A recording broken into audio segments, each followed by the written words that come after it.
ठीक है साथियों, अब हम शुरू करते हैं जो हमारे प्रतिरोध के बचे हुए प्रश्नों का वो सफर। आइए। त्वचा सहित मनुष्य का प्रतिरोध कितना होता है? आपको पता है 1000 ओम होता है, तो देखो 1000 ओम किसके बीच में आ रहा है? 500 से 1000 के बीच में। Option number C. आगे चलो। अब ये कह रहा है एक सर्किट है जिसमें प्रतिरोध को अंत से अंत में जोड़ा जाता है ताकि धारा का प्रवाह समान रहो। मुझे बताओ, एक प्रतिरोध ये है, एक प्रतिरोध ये है, इसका अंत ये रहा, इसका अंत, इसको जोड़ो तो क्या कहलाएगा? श्रेणी नहीं कहलाएगा? आगे चलो। अब ये कह रहा है यदि प्रतिरोध श्रेणी क्रम में जोड़े तो क्या सत्य होगा? श्रेणी क्रम में होगा तो प्रतिरोध सारे जुड़ जाएंगे, एन बराबर एन आर हो जाएगा, उसके अलावा क्या हो जाएगा? धारा समान रहेगी। बस आ जाओ। प्रत्येक प्रतिरोध में प्रवाहित धारा समान होगी, बिल्कुल सही बात है। टर्मिनल का वोल्टेज समान होगा, अरे वोल्टेज समानांतर में होता है। ताप गुणांक ऐसा कोई जरूरी नहीं है, और प्रत्येक ये भी गलत। आगे चलो। अब ये कह रहा है श्रेणी क्रम से जुड़े कुछ प्रतिरोध में एक स्थिर वोल्टेज सोर्स से टर्मिनल वोल्टेज के बीच में जुड़ा हुआ है, उसमें से एक प्रतिरोध लघुपतित हो जाता है तो क्या हो जाएगा? मुझे ये बताओ, मुझे ये बताओ। श्रेणी क्रम में जुड़ा हुआ है, ये लो भाई साहब। स्थिर वोल्टेज सोर्स से जुड़ा हुआ है, ये लो भाई साहब। स्थिर वोल्टेज का कुछ भी मान लो, इसको मान लो 3 3 3, ठीक है। और इसमें धारा का मान मान लो, नहीं इसमें वोल्टता मान लो 9, अपने मर्जी से, क्योंकि ये स्थिर है। ठीक है, अब देखो इसमें धारा कितनी बह रही है, तो आप बोलोगे 9 बटे में 9, यानी कि 1 एम्पियर धारा बह रही है। ठीक है बेटा, इतनी चीज समझ में आ गई? हाँ। अब ये कह रहा है उनमें से एक प्रतिरोध लघुपतित हो गया। मान लो ये वाला मेरा लघुपतित हो गया। लघु का मतलब क्या होता है? शॉर्ट हो जाना। ये लो, ये शॉर्ट कर दिया मैंने, तो ये 3 3 तो रहेगा, और ये कितना है बेटा? 9। ठीक है, तो अब धारा कितनी बहेगी? आप कहोगे अब धारा बहेगी साथियों V बटे में R, यानी कि 9 बटे में 6, यानी कि 1.5 एम्पियर। मुझे बताओ, पहले 1 एम्पियर बन रही थी, अब 1.5 एम्पियर है, तो धारा बढ़ गई या नहीं बढ़ गई? धारा बढ़ गई। Answer number D. यही पूछ रहा था, बहने वाली धारा क्या होगी।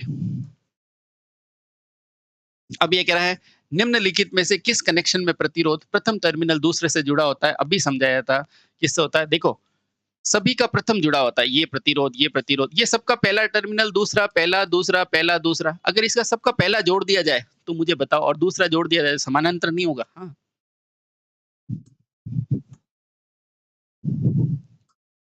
अब ये कह रहा है प्रतिरोध को समानांतर तुल्य प्रतिरोध क्या होता है? दो चीजें गांठ बांध लो कि अगर ये श्रेणी कहेगा तो अधिक से अधिक होगा, और समानांतर कहेगा तो कम से कम होगा। श्रेणी कहेगा, यहाँ लिखो तुल्य, अगर यहाँ लिखो श्रेणी, यहाँ लिखो समानांतर। अगर श्रेणी कहेगा तो क्या होगा? अधिक से अधिक, अधिक से अधिक वाले से भी अधिक होगा, और समानांतर कहेगा तो कम वाले से भी क्या होगा? कम होगा। बस। पर अब अपने को क्या बोला है? समानांतर, तो प्रतिरोध उच्चतम मान से भी समान होगा? नहीं, गलत। प्रतिरोध निम्न से भी क्या होगा? निम्न होगा। बिल्कुल सही है। उच्च से उच्च ये तो श्रेणी में होता है, और निम्न से समान ये भी नहीं। Option number. अब ये कह रहा है ग्रेफाइट का प्रतिरोध किससे निर्मित होता है? तो ग्रेफाइट खुद ही कार्बन का रूप होता है, कार्बन का अपर रूप होता है, हीरा, ग्रेफाइट और फ्लोरीन। आगे चलो। ये कह रहा है संपीड़ित कार्बन के लिए रशीन बैंड का प्रयोग किस लिए होता है? तो ये कार्बन कंपोजिशन होता है। बेटा ये याद कर लो कि जो संपीड़ित यानी कि कंप्रेस करके जो कार्बन के चूर्ण करके जो बनाया जाता है बैंड, उसको क्या बोलते हैं? कार्बन कंपोजिशन बैंड कहते हैं। ठीक है, चलो आगे चलो। अब ये कह रहा है सिरेमिक कोशिका पाइप में हाइड्रोकार्बन के वाष्प जमा कर बनाना क्या कहलाता है? देखो, जो सिरेमिक होता है ना, सिरेमिक, उससे जो वो उसको वाष्प से लेपित करके बनाते हैं, उसको फिल्म टाइम कहते हैं। वो एक फिल्म की संरचना दे देते हैं उसको, इस तरह से यू शल्क बना देते हैं। उसको क्या बोलते हैं? फिल्म कार्बन प्रतिरोध कहते हैं। ठीक है, आगे चलो। अरे ये लो। अब ये कह रहा है फैन रेगुलेटर में क्या होता है? आपको पता है फैन रेगुलेटर होता है, वो क्या करता है? वोल्टेज ड्रॉप करता है, और उसके लिए कौन सा प्रतिरोध लेते हो? यूरेका लेते हो, आपको पता ही है। क्यों लेते हो? क्योंकि इसका ताप गुणांक कम होता है। आगे चलो। अब ये कह रहा है एक कार्बन प्रतिरोध में कार्बन का उपयोग प्रतिरोध में से निम्न में से किसके लिए किया जाता है? भाई कार्बन में ऐसा क्या होता है कि कार्बन सबसे पहले तो क्या है? एक अधातु है, और दूसरा कार्बन का प्रतिरोध गुणांक क्या है? ऋणात्मक है, यानी कि ताप बढ़ेगा तो उसकी प्रतिरोधकता कम हो जाएगी। तो देखो, ये एक आदर्श पदार्थ है, बिल्कुल सही है, और ये अधात्विक है, बिल्कुल सही है, आसानी से उपलब्ध है, ऐसा कोई नहीं। टिकाऊ है, धात्विक है, धातु होता तो मैं काम ही क्यों लेता। आगे चलो।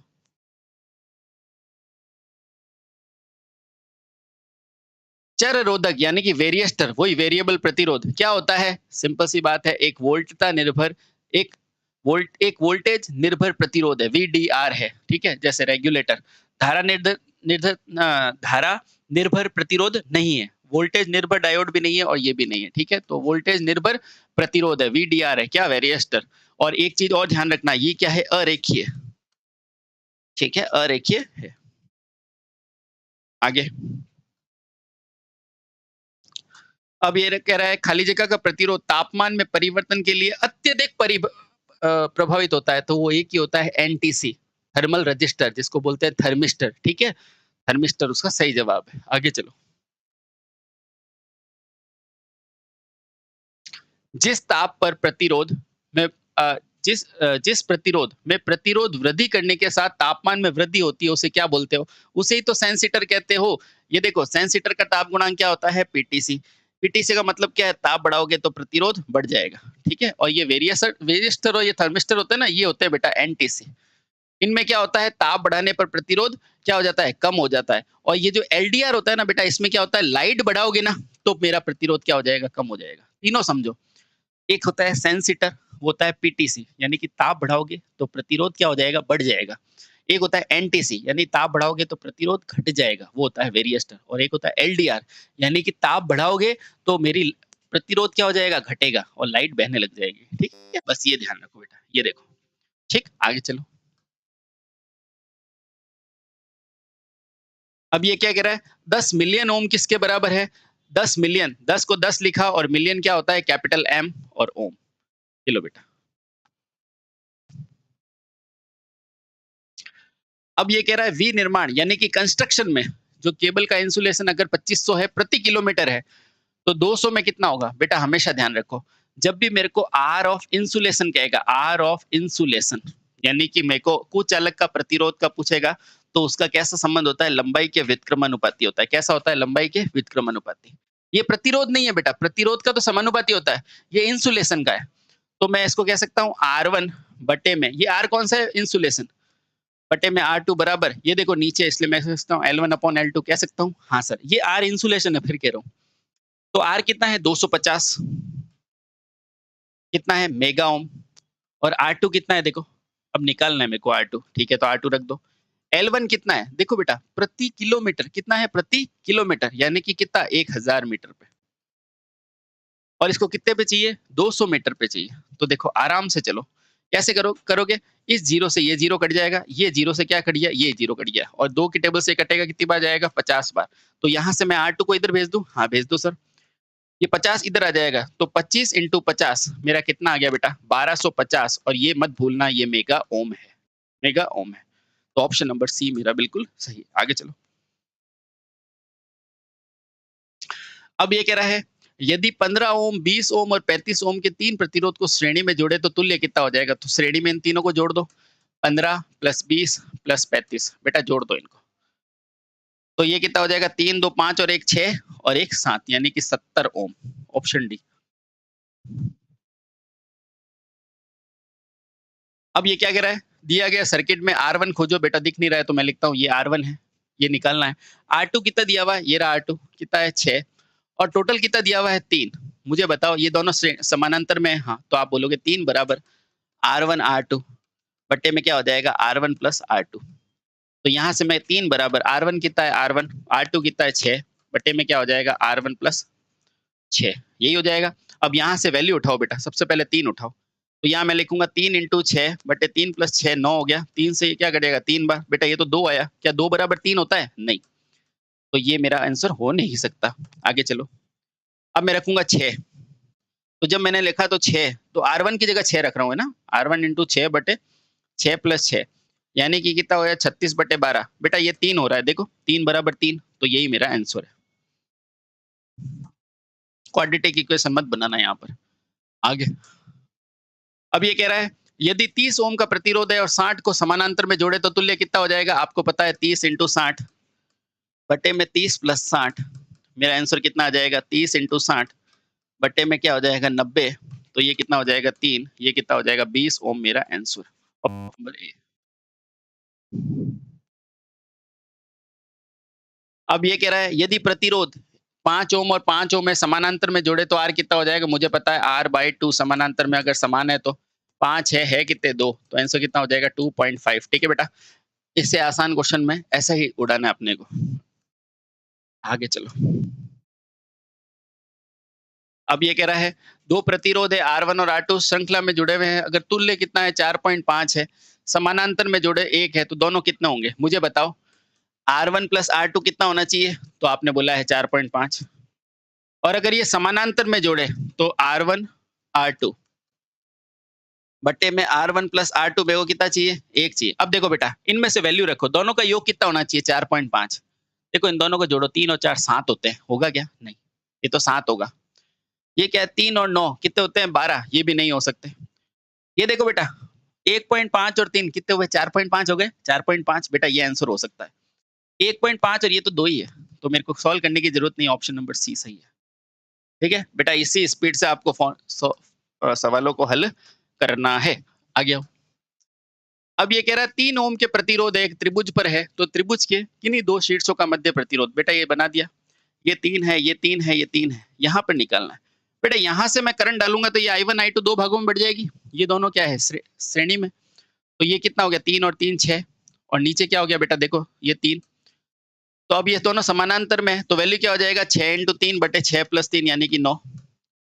तो टोटल मिलाया कितना हो जाएगा? 2 ओम। क्या हो जाएगा? 2। Option number C. आगे चलो। अब ये कह रहा है 4 ओम और 5 ओम के प्रतिरोध को पार्श्व में जोड़ा। बेटा पार्श्व का मतलब क्या होता है? समानांतर। तो कुल प्रतिरोध, तो समानांतर में R नेट कैसे निकालते हो? R1 R2 बट्टे में R1 प्लस R2। तो बस R नेट बराबर क्या? पहला कितना है? 4, दूसरा कितना है? 5, और दोनों को जोड़ दो 9।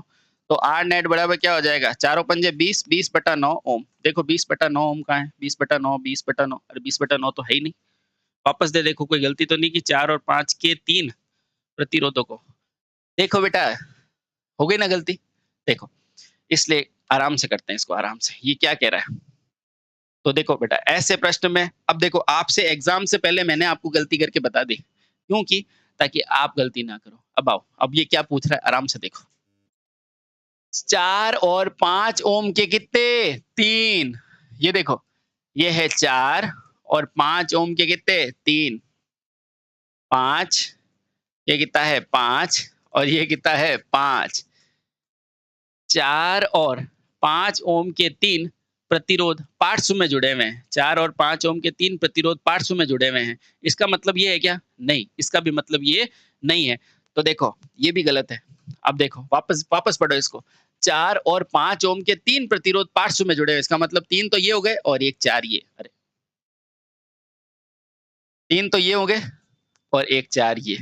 बेटा ये कह रहा है ये। समझ में आया? बस ये गलती होती है। अब देखो, ये सब समानांतर में, इसका तुल्य कितना निकालोगे आप? तो इसका निकालोगे आप आराम से 5/3, क्योंकि क्या होता है? R/n। तो ये कितना होता है बेटा? R/3 यानी कि 5/3। ठीक है? और ये कितना है? 4 है। तो मेरे पास अब तुल्य कितना निकल जाएगा? आप R नेट कैसे निकालते हो? तो 1/R बराबर 1/5/3 प्लस 1/4। तो 1/R/n, तो ये 3 ऊपर चला जाएगा तो क्या हो जाएगा? 3/5 प्लस ये कितना हो जाएगा? 1/4। बेटा इनका एलसीएम लिया तो कितना हो जाएगा? 20। ये 4 बार जाएगा तो ऊपर कितना होगा? 12। ये कितनी बार आएगा? 5। तो आंसर कितना आया? 17/20। बेटा R नेट की वैल्यू उसको उल्टा कर दो तो कितना हो जाएगा? 20/17। ये पूरा पेपर मुझे अभी तक का सबसे बेस्ट क्वेश्चन लगा है बेटा, हमेशा देखना। कितना बढ़िया क्वेश्चन है, कितना बढ़िया क्वेश्चन है।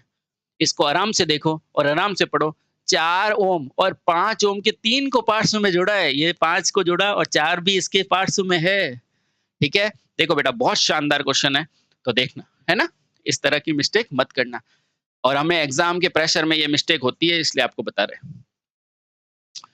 मैंने गलती भी इसीलिए आपको करके बताई। ये 100 ओम और 100 ओम के प्रतिरोध को समानांतर में जोड़े तो तुल्य कितना होगा? बेटा R नेट बराबर क्या होता है? R/n। R कितना है? 100। ये कितना है? 100। तो मेरा आंसर कितना हो जाएगा? 1 ओम।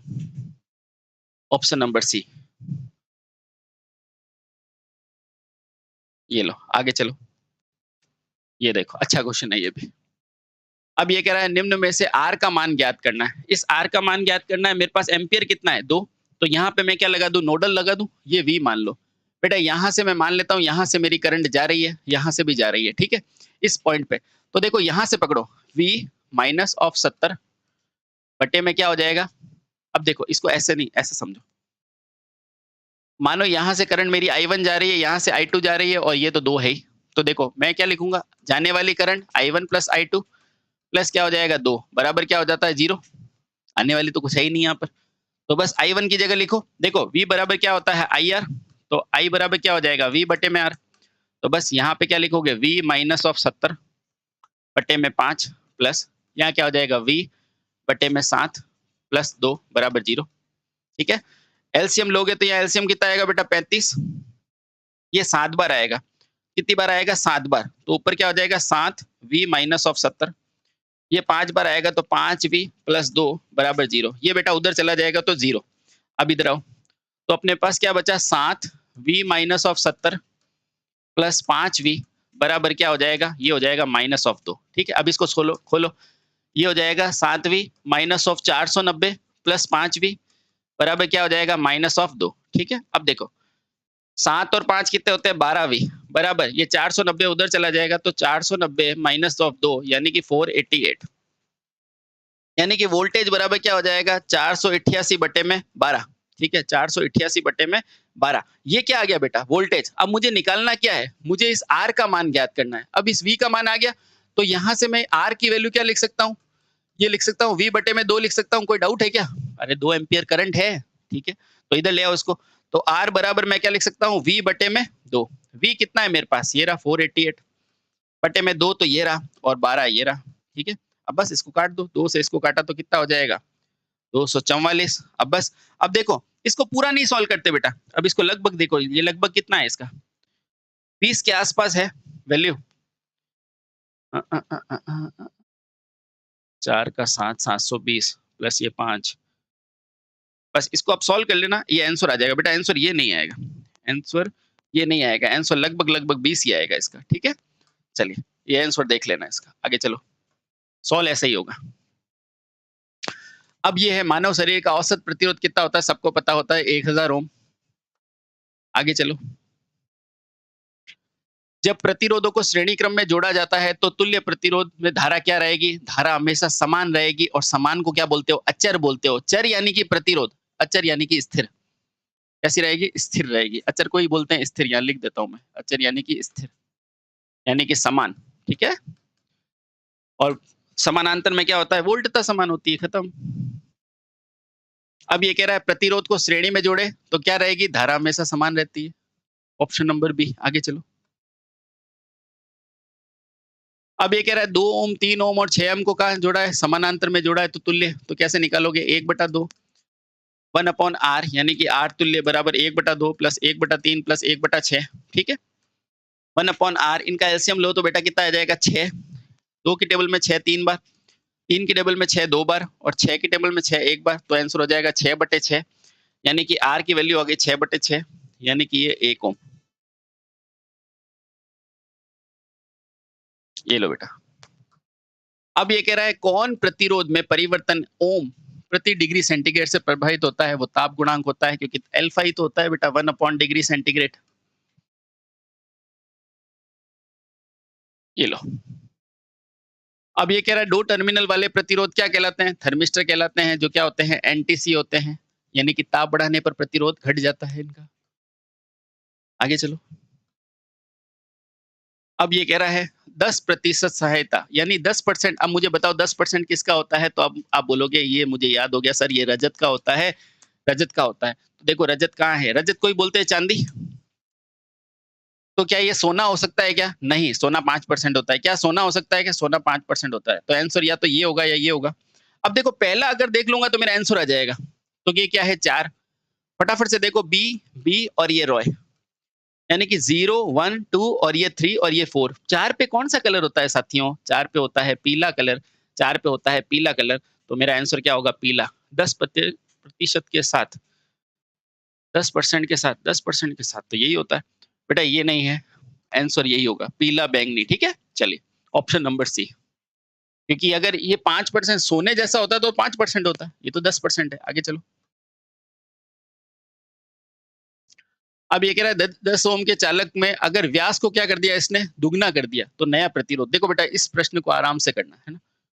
आर आर बराबर क्या होता है, रो एल अपॉन ए। तो बाकी किसी चीज को इसने चेंज किया क्या, नहीं, तो बाकी को मैं ऐसे लिख सकता हूँ 1 अपॉन ए। हाँ सर लिख सकते हो, ठीक है। यानी मैं इसको ए क्या है, ये क्षेत्रफल ही तो है बेटा, ये इस तरह से, तो वृत्त का क्षेत्रफल पाई आर स्क्वायर होता है। हाँ, और आर बराबर क्या होता है, व्यास का आधा होता है। हाँ ये भी सही है सर। तो यानी कि मैं आर बराबर क्या लिख सकता हूँ, पाई डी स्क्वायर बाई 4 लिख सकता हूँ कि नहीं लिख सकता हूँ, बिल्कुल सर लिख सकते हो। तो बस यहाँ पे लिख दो, ये हो जाएगा, क्या हो जाएगा, पाई डी स्क्वायर बाई 4 लिख दिया। हाँ सर। अब देखो ये भी कांस्टेंट है, ये भी कांस्टेंट है, ठीक है। अच्छा, यानी कि आर मेरा जो है वो किसके समानुपाती है, 1 बटा व्यास के स्क्वायर के, है ना। अच्छा, अब क्वेश्चन में मुझे क्या किया, व्यास को दुगना कर दिया, तो ये 1 अपॉन ये 2d हो जाएगा। तो देखो ये बाहर आके क्या हो जाएगा, जो नया आर डैश बनेगा ना वो क्या हो जाएगा, देखो 2 का स्क्वायर क्या हो जाएगा, 4 और डी स्क्वायर। यानी कि मैं ये नहीं कह सकता ये पुराने मान का क्या हो जाएगा, चौथाई हो जाएगा, पुराने मान का क्या हो जाएगा, चौथाई। अब पहला ये कितना था, 10, तो आर की वैल्यू 10 थी, 10 को 4 से भाग दे दो, तो ये हो जाएगा साथियों 2.5 ओम। बेटा आराम से करना है ऐसे प्रश्नों को, है ना। ये लो, जहां समय देना है वहीं देना। प्रतिरोध में मुद्रित प्रभावी और उसके बीच का अंतर क्या कहलाता है, टॉलरेंस कहलाता है, सहनशीलता कहलाता है, ठीक है बेटा। आगे चलो। अब ये कह रहा है यूरे का तार का प्रयोग किस में होता है, यूरे का तार का रियोस्टेट में होता है, परिवर्तनशील प्रतिरोध में होता है, अब्र के में नहीं होता है, घरेलू में नहीं होता है, और दीप एलिमेंट में नहीं होता है, इसमें तो टंगस्टन का होता है। आगे चलो। अब ये कह रहा है एक श्रृंखला प्रतिरोध में अगर कुल प्रतिरोध क्या है, 100 है, पहले दो प्रतिरोध 30 है। देखो आराम से पढ़ो, पहले दो प्रतिरोध 30 है यानी कि 30 प्लस 30, अगला क्या है 50, तो अगला मुझे निकालना है कितने हैं, तो आर मान लो, तो टोटल मिला है कितना है, 100 है, ठीक है। बस यही तो कह रहा है। अब पहले जो ये क्या कह रहा है, पहले दो प्रतिरोध 30 ओम के हैं, ठीक है। यानी कि पहले दो प्रतिरोध 30 ओम के हैं, यानी कि पहले जो भी R1 R2 है ना, उन दोनों का मान कितना है, 30 है। तो अगला निकालना है, तो बस निकाल लो। तो 100 बराबर कितना हो जाएगा, 80 प्लस आर, तो आर बराबर कितना हो जाएगा, 20 ओम।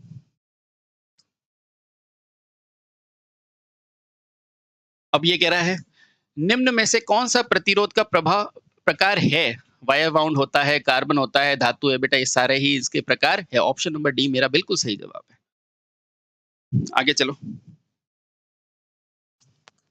अब ये कह रहा है बतौर ऑरेंज, रेड और येलो कोडेड के लिए पता कीजिए।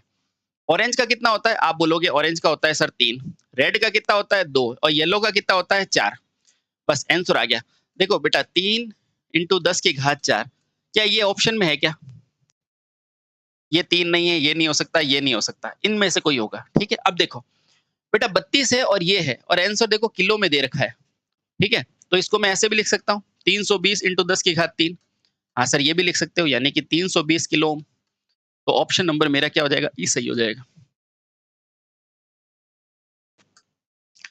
अब ये कह रहा है किसी तार का प्रतिरोध 16 है, ये पूरा प्रतिरोध जो है वो 16 है। यदि इसको वृत्त के रूप में मोड़ दिया, ठीक है, और व्यास के किन्हीं बिंदु से प्रतिरोध ले लिया, ये व्यास के 2 बिंदु है। अगर ये पूरा जो है बेटा 16 है, ये पूरा जो है वो 16 है, और इसको मोड़ दिया है, यानी कि ऊपर ऊपर वाला कितना हो गया 8 और 8। ये देखो बेटा दोनों अपन आपस में समानांतर नहीं है, क्योंकि धारा बट रही है। तो समानांतर में कितना होता है, आर बाई एन कितने हैं, 8 बटे में 2, यानी कि 4 ओम, तुल्य हो जाएगा। अब ये कह रहा है शुष्क परिस्थिति में कितना बताया था मैंने, 100 किलो ओम बताया था, और अगर ये गीली अवस्था में है तो कितना हो जाएगा, 1000 ओम। तो अभी पूछा है किसमें, शुष्क अवस्था में पूछा है, तो 70 से 100 किलो ओम। अब ये कह रहा है एक कंडक्टर है जिसकी लंबाई 2 दे रखी है, अनुप्रस्थ काट 4 दे रखा है, प्रतिरोध ये, प्रतिरोधकता निकालनी है। बेटा क्या होता है, आर बराबर रो एल अपॉन ए। यहाँ से रो बराबर क्या हो जाएगा, आर ए बटे में एल। रो बराबर आर कितना है बेटा, क्या पूछा है इसने, आर अनुप्रस्थ काट इतना है, तो प्रतिरोधकता ज्ञात करनी है।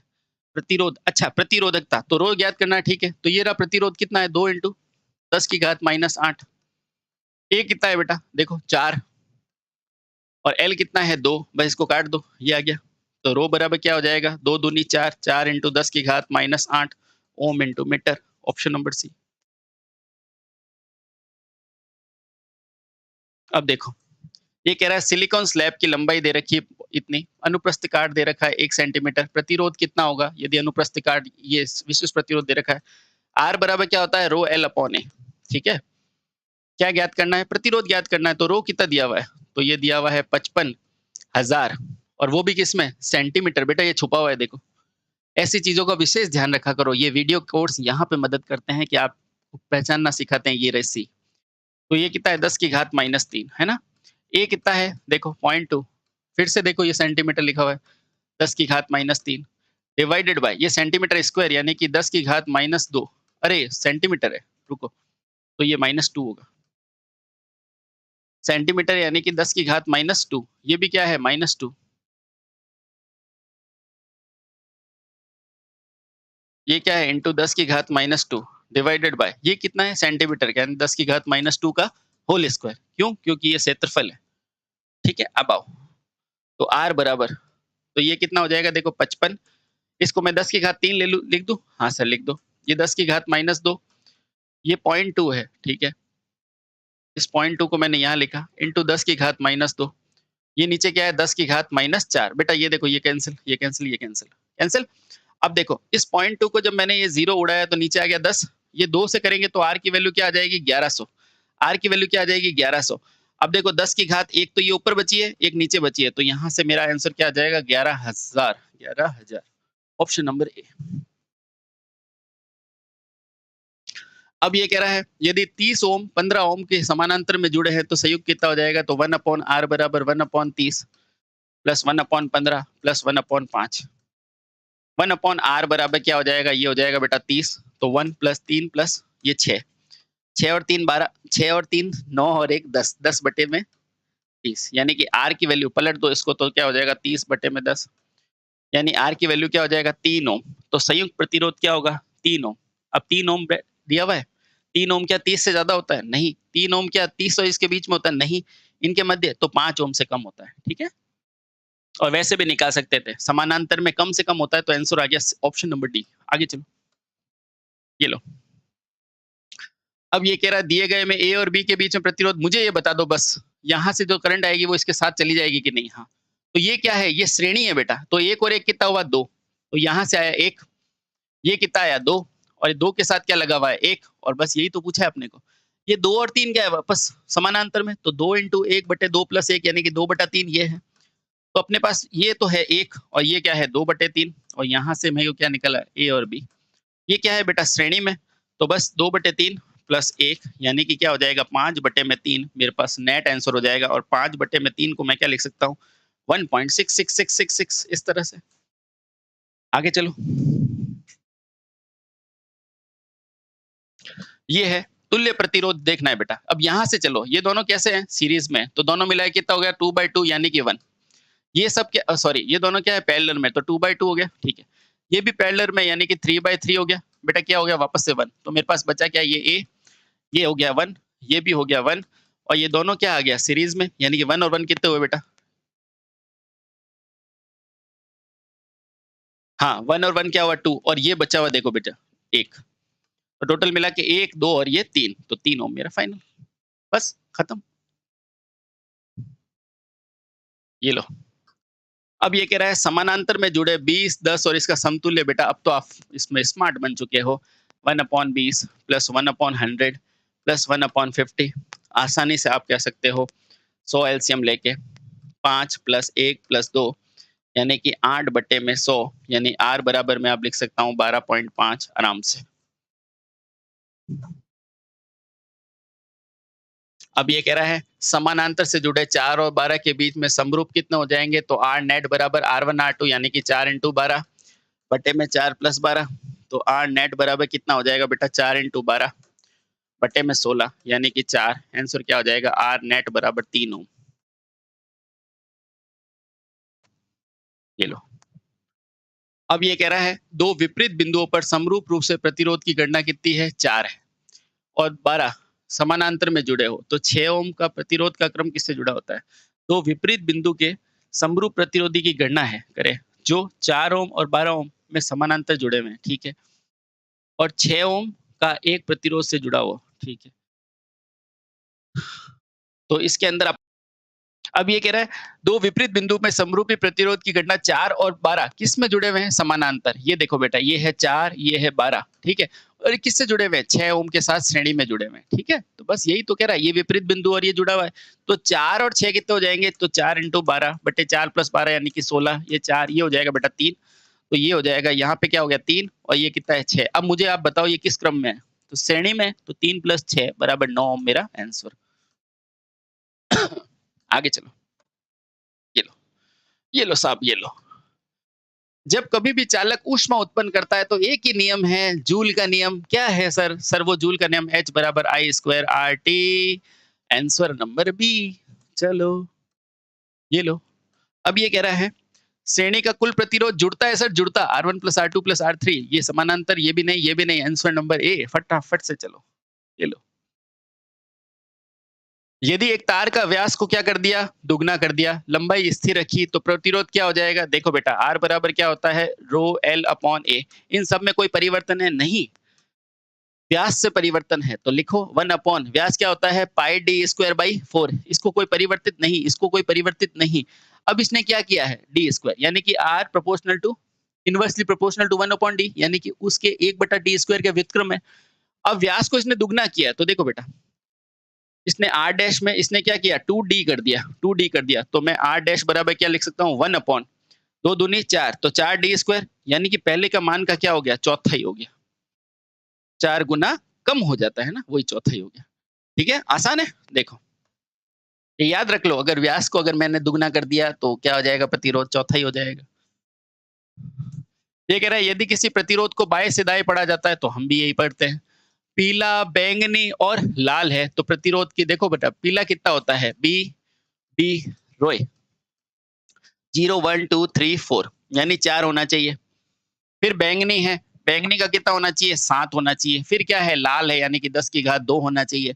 ये रहा लाल, ठीक है। बैंगनी जो होता है, ब्लू बैंगनी वॉयलेट, वो कितना होता है? 7 होता है। तो इस तरह से 4700 मेरा आंसर, ये रहा। ठीक है, पीला येलो 4, ठीक है। ओके, आगे चलो। अब ये कह रहा है दो प्रतिरोध जो है श्रृंखला में जुड़े हुए हैं, तो प्रभावी प्रतिरोध R1 है। तो मैं दो प्रतिरोध है। अब इसको देखो सबसे पहले बेटा गौर से। क्या इसमें दोनों प्रतिरोध का मान अलग-अलग है? एक ही है ना, यानी कि दोनों प्रतिरोध समान मान के हैं। दिमाग में आई कुछ बात? आई सर। यानी क्या बात आई कि R1 बराबर क्या होगा? R2 होगा। तो डायरेक्ट लिखो, दो श्रृंखला में जुड़े हुए हैं तो प्रभावी प्रतिरोध R1 बराबर क्या है? R1 की जगह A बराबर B लिख दो भाई। मान लो दोनों प्रतिरोध A है, तो मैं कह सकता हूँ A प्लस B। और ये कह रहा है ये दोनों बराबर है, ये देखो इनसे पता चला मुझे, तो मैं कह सकता हूँ A बराबर B। तो यहाँ से मैं कह सकता हूँ R1 बराबर 2 है। कह सकता हूँ कि नहीं कह सकता? हाँ। अब देखो, जब दोनों को समानांतर में जोड़ा जाता है तो प्रभावी R2 हो जाएगा। अब समानांतर में जोड़ेंगे तो मैं ऐसे कर सकता हूँ A/2, बिल्कुल सही, क्योंकि R/N होता है। अब देखो, तो अब ये क्या पूछ रहा है? R1 अपॉन R2, तो इसको डिवाइड कर लो। तो मेरे को पूछा क्या है? R1 अपॉन R2, ये कितना होता है? 2 है। ये कितना होता है? A/2, ये 2 ऊपर चला जाएगा। तो R1 अपॉन R2, बेटा ये 2 ऊपर चला जाएगा, A से ये कट जाएगा, तो 2 इंटू 2 क्या होता है? 4। आसान सा क्वेश्चन, ये लो, ये लो। अब ये कह रहा है 2 किलो ओम को कैसे लिखेंगे? 2 किलो क्या होता है? के क्या होता है? 1000, यानी कि 2000 मेरा ओम। Option number B. ये लो बेटा, 5 ओम को शॉर्ट कर दिया। 5 ओम कहाँ है? ये लो बेटा, शॉर्ट कर दिया। तो बताओ ए और बी के बीच में प्रभावी, अब बताओ, आप ही बताओ। यहाँ से करंट डाला तो क्या इसमें 5 ओम में जाएगा? नहीं, क्योंकि शॉर्ट हो गया, और करंट हमेशा शॉर्ट वाला रास्ता देता है, कम प्रतिरोध वाला मार्ग ले लेता है। क्या एक में जाएगा? नहीं। तो तुल्य प्रतिरोध क्या होगा? ये एक ही तो हुआ, खत्म। आगे चलो, ये लो। अब ये कह रहा है 2 ओम है, 2 ओम, ये रहा 2 ओम और 3 ओम के क्रमशः 2 को समानांतर में जोड़े, तो जोड़ लो। ये 2 ओम, ये 3 ओम, इसको मैंने समानांतर में जोड़ा, तो परिणाम ही पूछ रहा है। अरे कुछ भी पूछो, आर नेट बराबर अब हम बता देंगे 3 इंटू 2 बटे 3 प्लस 2 कितना हो गया? 6 बटे 5। इसको काटेंगे तो 1.2 ओम। ये लो, ऑप्शन नंबर डी। ये अभी बताया था मैंने कि अंतरराष्ट्रीय ओम की इकाई की परिभाषित है। अंतरराष्ट्रीय ओम में बताया था 1.0000049, और मैंने बताया था पारे के स्तंभ से परिभाषित होती है। पारे के स्तंभ से बेटा याद कर लो इसको, ऑप्शन नंबर ए। एग्जाम की खोपड़ी में छेद करना है। आगे चलो, आगे चलो, आगे चलो। ये लो बेटा, ये कह रहा है परिपथ में धारा का विद्रोह कौन करता है? तो प्रतिरोध करता है और कोई नहीं करता है। ठीक है, आगे चलो। ये लो। अब ये कह रहा है यदि समान पदार्थ और लंबाई के 2 तारों का प्रतिरोध बताएँ, यदि 5 और 20 है, तो उनकी त्रिज्याएँ बताओ। देखो R प्रोपोर्शनल टू A होता है, आपको सबको पता है। हाँ, आपको ये भी पता है ये D स्क्वायर होता है, हमने अभी ज्ञात किया है पिछले क्वेश्चन में, ठीक है? तो बेटा त्रिज्या इधर से ही तो आएगी। अगर त्रिज्या है, तो मैं ये भी कह सकता हूँ ना 1 अपॉन R स्क्वायर। हाँ सर, ये भी कह सकते हो। अब देखो यहाँ से क्या लिख सकता हूँ, मैं R1 बटे में R2 बराबर क्या लिख सकता हूँ? R2 का स्क्वायर बटे R1 का स्क्वायर। देखो बेटा ये R है और ये विपरीत संबंध है। तो देखो R1 के साथ ये रहा R1, R2 के साथ ये रहा। ये प्रतिरोध और ये क्या है? त्रिज्या है। ये क्या है? त्रिज्या है, ठीक है? अब बस पहला क्या है 5, दूसरा क्या है 20, तो रख दो 5 बटे में 20 बराबर क्या लिखूंगा बेटा? R2 का स्क्वायर बटे R1 का स्क्वायर। और मुझे क्या पूछा है? R1 और R2 का। इसको पलट दो। इसको जैसे ही आप पलटोगे तो ये क्या हो जाएगा? R1 का स्क्वायर बटे R2 का स्क्वायर। ये क्या हो जाएगा? 20 बटे में 5। इसको काटोगे तो क्या हुआ? 4। अब इधर आओ, अब इधर आओ। तो यानी कि मैं कह सकता हूँ R1 का स्क्वायर बटे R2 का स्क्वायर बराबर 4, यानी कि R1 बटे R2 बराबर अंडर रूट 4। अंडर रूट 4 को क्या बोलते हैं? 2। 2 और कुछ नहीं है तो 1। तो 2 अनुपात 1 मेरा बिल्कुल सही है। ये लो 277। एक कार्बन का प्रतिरोध है हरा, काला और सुनहरा और रजत। तो बताओ इसकी टॉलरेंस क्या होगी? मुझे बताओ, लास्ट में जाऊंगा क्या लिखा हुआ है? रजत। रजत यानी कि 10%। तो 5 वाला तो मेरा गलत और ये भी गलत। बोलो सही कि नहीं? हाँ सर। अब देखो ये हरा है, हरे को क्या लिखते हो? 5। काले को क्या लिखते हो? 10 की घात 0। अगर 10 की घात 0 है तो मेरा आंसर तो आ गया 5 5। ये देखो आंसर। आगे चलो, आगे चलो। ये लो। अब ये कह रहा है धातु के टुकड़े में प्रतिरोध का ताप आवेश के ऊपर प्रतिरोधी प्रभाव को छिड़का जाता है तो क्या होता है? सिंपल सी बात है, वो शॉर्ट सर्किट से बचाने के लिए। जैसे शॉर्ट सर्किट से बचाने के लिए ये क्या कह रहा है? ये एक धातु का तार है, इसके ऊपर मैंने क्या है, ये इस तरह से छिड़क दिया। क्यों? ताकि इसकी कुचालकता बनी रहे और ये आपस में क्या हो, इसके पास में ये जो है ना, ये शॉर्ट ना हो, क्योंकि शॉर्ट जाते हैं तो उससे हानि हो सकती है। ठीक है, तो शॉर्ट से बचने के लिए बेटा अपन ये करते हैं। ठीक है, तो साथियों इस तरह हमने प्रतिरोध के सारे क्वेश्चंस को नस्तनाबूद कर दिया जो कि आपके देश भर की भर्ती परीक्षाओं में पूछे गए थे। तो हंसते रहे, मुस्कुराते रहे और अपने लक्ष्य की तरफ आगे बढ़ते रहे। भारत माता की जय। वंदे मातरम।